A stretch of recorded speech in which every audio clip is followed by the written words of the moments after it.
अफसरशाही और भ्रष्टाचार, ये जो दो शब्द हैं, तीन शब्द मैं कहूँगा, अफसरशाही, भ्रष्टाचार और पीसी, ये सबसे ज़्यादा सुने जाने वाला तीन शब्द अगर आप कहेंगे तो यही है।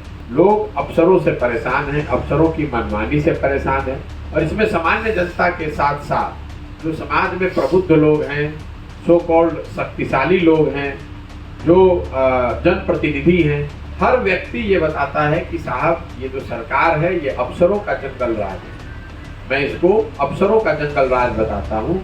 इस राज्य ने अपराधियों का जंगल राज देखा है। हम लोगों ने अपराधियों के जंगल राज का एक दौर देखा है। आज बिहार में अफसरों का जंगल राज है। हर जगह लोगों ने ये बताया कि अफसरों की मनमानी है, अफसर खुलेआम हर काम के लिए पैसे ले रहे हैं और बहुत दृढ़ता से ये बता रहे हैं कि जिसको जो करना है, आपको जो करना है कर लीजिए, पैसा आपको देना ही पड़ेगा। मैं कल की आपको एक घटना बता रहा हूँ। डोनिया समाज के एक व्यक्ति जो भारतीय जनता पार्टी में संगठन में अच्छे खासे पद पर है, उससे पहले वो आरजेडी में थे। उनकी जमीन जो सुगौली रेल लाइन अधिग्रहण का जो मामला है, उसमें उनकी जमीन का अधिग्रहण किया गया है और वो बता रहे हैं कि 3 महीने से वो दौड़ रहे हैं। उनको करीब करीब 20 लाख रुपए का भुगतान होना है जमीन अधिग्रहण के लिए और उनसे 27,000 रुपये लिया गया। और वो बता रहे हैं कि मैं खुद राजनीतिक तौर से मजबूत आदमी हूँ। मैंने जाकर वहाँ अंचलाधिकारी का घेराव किया, उनसे झगड़ा किया, वहाँ धरने पर बैठा। सब कुछ होने के बाद भी अंचलाधिकारी ने फाइल, उनके शब्दों में, फाइल उठाकर टेबल से फेंक दिया। ये बताया कि जब तक पैसा नहीं दोगे तब तक ये काम आगे नहीं होगा। अंचलाधिकारी को पैसा देने के बाद अब वो बता रहे थे कि भू अर्जन जो अधिकारी है जिसको चेक काट के देना है, अब वो अलग से उसमें 7,000 रुपये मांग रहा है। अब ये भ्रष्टाचार का आलम है। जहाँ तक पीसी का सवाल है, मैं बहुत डिटेल ब्यौरा नहीं देना चाहता हूँ, लेकिन वृद्धावस्था पेंशन मिलता है यहाँ लोगों को 400 रुपये। अब भ्रष्टाचार और पीसी का आलम ये है कि महिलाएं बता रही हैं कि 400 रुपया वृद्धावस्था पेंशन देने के लिए पहली बार 200 रुपया और उसके बाद हर महीने सिस्टमेटिक तरीके से 20 रुपया उस 400 रुपया में से लिया जाता है। अब आप समझिए कि 400 रुपये के वृद्धावस्था पेंशन से अगर 20 रुपया लिया जा रहा है तो कौन सा ऐसा फंड होगा, कौन सा ऐसा योजना हो, कौन सी ऐसी योजना होगी जिसमें पैसा नहीं लिया जा रहा है।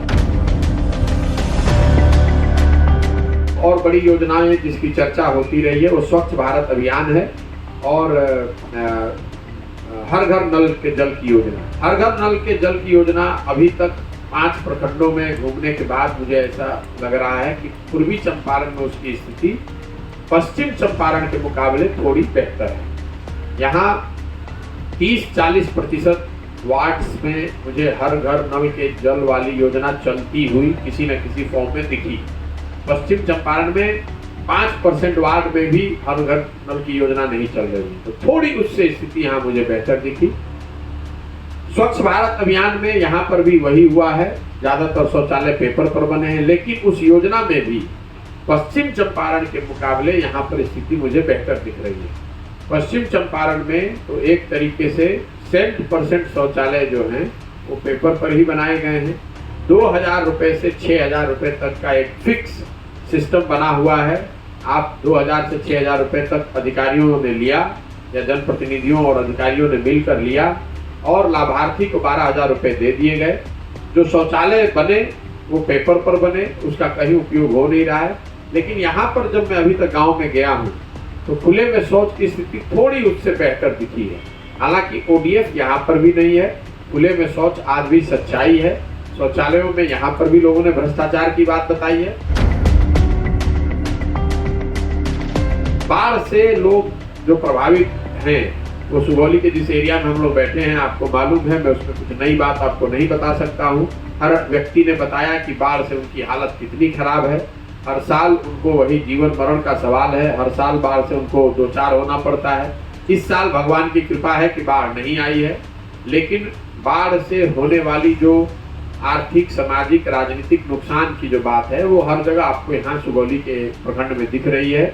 लोग विस्थापितों के तौर पर, पूरी उम्र विस्थापितों के तौर पर जी रहे हैं। लोगों के जो सड़कें हैं, गलियां हैं, जो बेसिक सेवाएं हैं वो बिल्कुल नादारद हैं, है ही नहीं। और ज़्यादातर लोग खेती किसानी के बजाय बाहर रोजगार करने, मजदूरी करने जाते हैं। ये बाढ़ की विभीषिका है। लोगों के पास यहाँ साधन नहीं है कि वो खेती वोती कर सकें। बाढ़ की वजह से जिसके पास जमीन है वो भी नहीं करता है, क्योंकि अगर वो खेती करेगा भी तो उसका नुकसान हो जाएगा। तो मोटे तौर पर ये चीज़ें हम लोगों ने सुनी।